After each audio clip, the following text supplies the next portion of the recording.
साधुमानंक मध्यरे आमर जड़े माँ एठी अवहेलित होउचंदी बसचंदी माँ माताश्च जगदम्बिका माताश्च परमेश्वरी माता धरित्रूपा तो मातृरूपा नमस्तुते। आज आमे जो महापुरुषों को ए पीठरे पाइचु से महापुरुषों जननी एठी उपस्थित अछंती। तेणु से माँकर पदारविंदरे जे रत्नगर्भा पुण्यगर्भा पवित्र गर्भा माँ तांक पदारविंदरे कोटि प्रणाम जणई उपस्थित समस्त पुण्यश्लोक साधु समाज को मोर विनम्र नम्र प्रणाम जनाऊँची। एवं प्रभु श्री जगन्नाथ ये पीठाधीश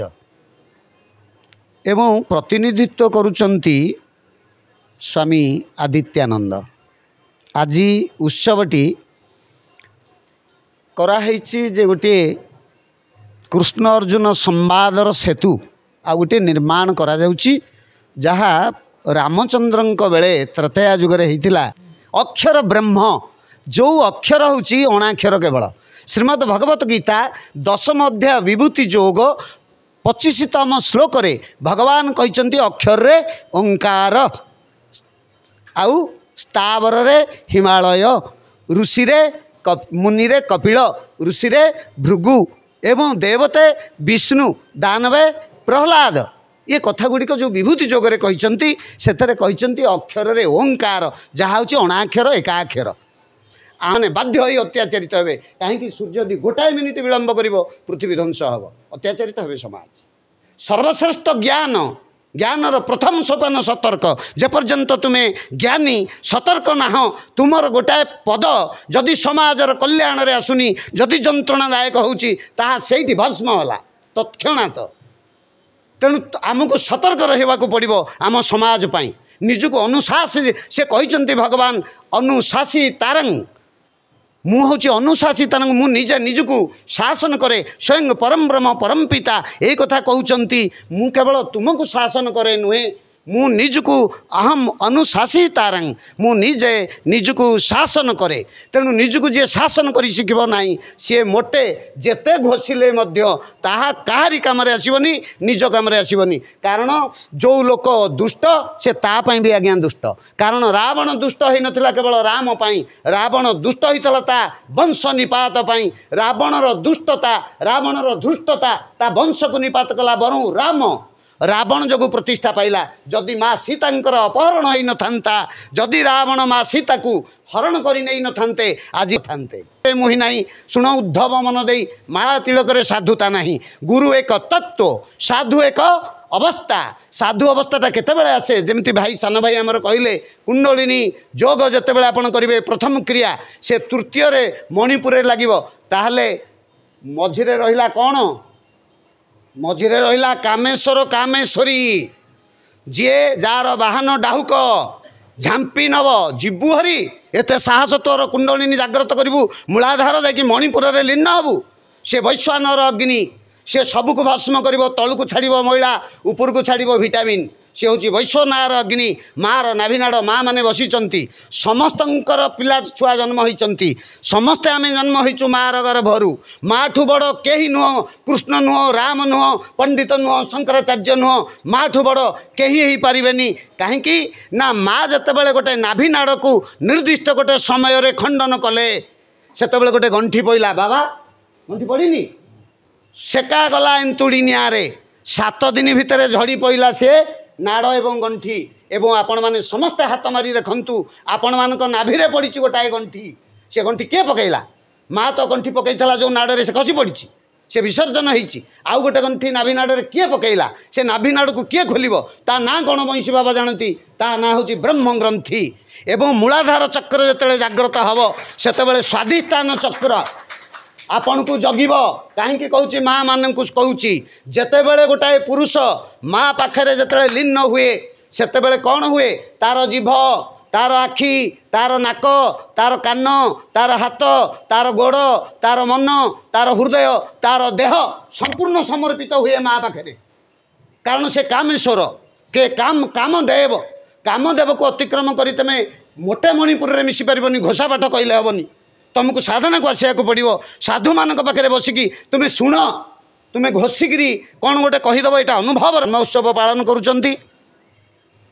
एतंती हरिओम बाबा अच्छी मुझे कोटि प्रणाम जनाऊँगी जे साधु साधु एवं श्रद्धालु मान भितर आउ गोटे नवदिगंत सृष्टि होची गोटे नुआ सेतु अदृश्य सेतुर निर्माण होची जहाँ साधु मानकर वार्ता श्रद्धालु मान पाखे पहुँचाइबे एवं श्रद्धालु मानकर श्रद्धा को भक्ति को साधु मान पदारविंद में अर्पण करेंगे। जय श्री जगन्नाथ। समस्त साधु मानकर जय ज्ञान करी जदि आम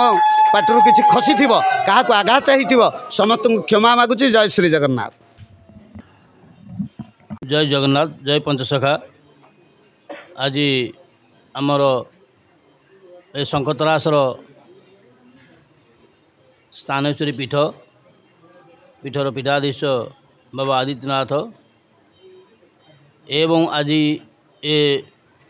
जहाँ लेखा अच्छी तार स्वन क्षेत्र में आम गहन आसी प्रत्येक साधु सन्थ मानक मोर श्री गुरु आशीर्वाद एवं नम नारायण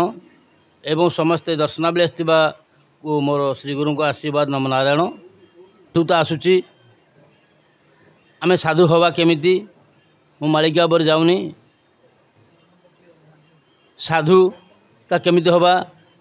गोटे अच्छी सत शांति दया क्षमा जदेवे आम पाखे सत नाही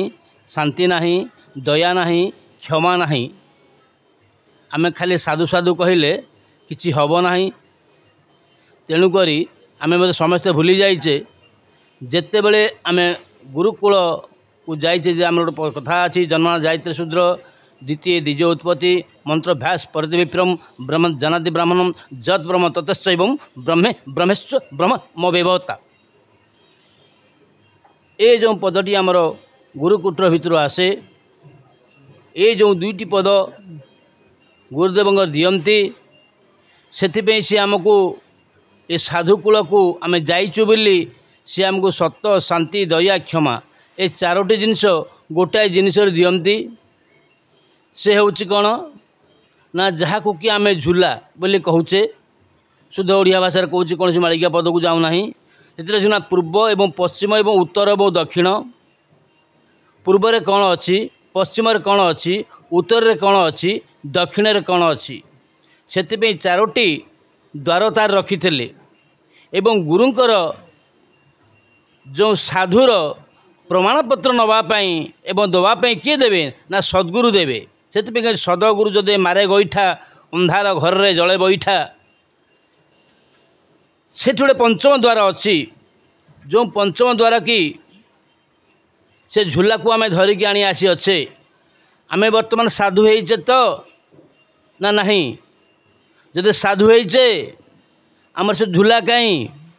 मु सत कहूँ कि माने अच्छी ना शांति रे मु अच्छी किसी माने अच्छी ना मो पाखे दया समिति किसी ना धर्म किसी अच्छी ना कहीं ना जदेबे मोर सत शांति दया क्षमा भितर थांती मु हो जाए साधु कहले साधु तंग अचल में बच जब साधु हो सी अचल में बच हो साधु पुरुष गोटे किए सी होउछन्ति पतितर उद्धारनाथ पतित पावन सी होउछन्ति साधु सी होउछन्ति अचल चल हेले किए ना ये जगन्नाथ बलभद्र सुभद्रा सुदर्शन आदि देवता ये हेले चल ये मान हेले भेकधारी साधु कहीं ना भेकधारी किरी जगत को दिग्दर्शन देवाई आसନ୍ତି गुरुमय रूप से कहीं आसिले ना जगत को दिग्दर्शन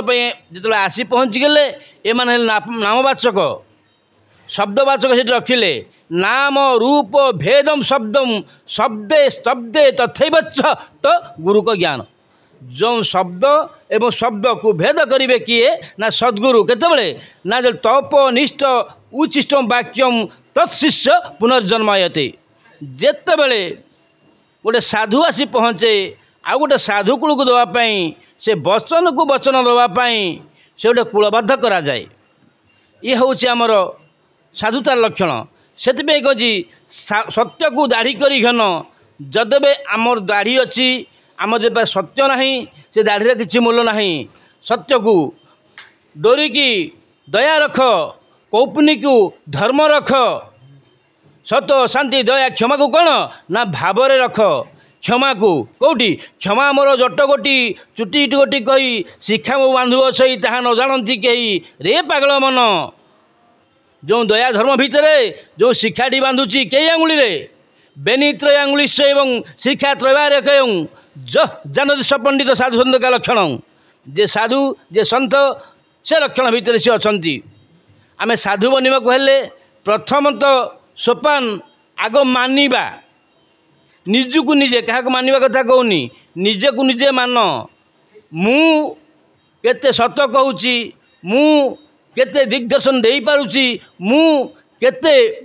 महिला को नहीं ग्रहण करि पारुची मो कथा केते सत्य मोर चलवा केते सत्य मोर देखा केते सत्य मु निजे केते परिवर्तन होईची जे पर्यंत मु निजको निजे परिवर्तन हैनी ये केबे कौन समय रे ये जुग कौन ये परिवार कौन ये परिवेश केतबे आम परिवर्तन करि परिबा नाही आम आसुचे बहुत कथा शुणुचे घर गले बाड़िया बाड़ी होचे कहीं ना आपे को आपे चिन्हिले तुट इयड़ुआ आमर पद अच्छी आपे को आपे चिन्हिले तुट इयड़ुआ हड़ा संगे बुढ़ा जने चाष को गड़ुआ मो बापा ए पद भल कर कहती ना कथा प्रश्न रे आमर केते जगह जाइछंती सेही भली जदेबे निजुको निजे आम न चिन्हिचे मु गोटे पिंधि गोटे कथा अच्छी गेरुआ पिंधा अरुआ खाइबा करुआ शोइबा साधु लक्षण यह कि भाव ठीक अरुआ खाइबा गेरुआ पिंधा साधुर भाव अच्छी ठीक तो आम करुचे कौन स को चिंतन स को चिंतिले स्वरूप साकार देही आम केतजन चिंतुचे तो कुंडलिनी उपर गला जाग्रत उपर गला मूलाधार उपर गला सब किसी गला कौ कुंडलिनी आ गायत्री जा गायत्री खा गायत्री कही एम तो साधन साधु संगे सीना साधु संगे जे संग हुई केउ जोग आम साधिबा जोग साधन नहीं महापुरुष भी कहते कथारे जोग एटी किछि नहीं जोग हूँ रोग रोग हूँ भोग जोग कले रोग हम रोग कले भोगिया पड़ो कौ जोग कर कथा पूर्व आग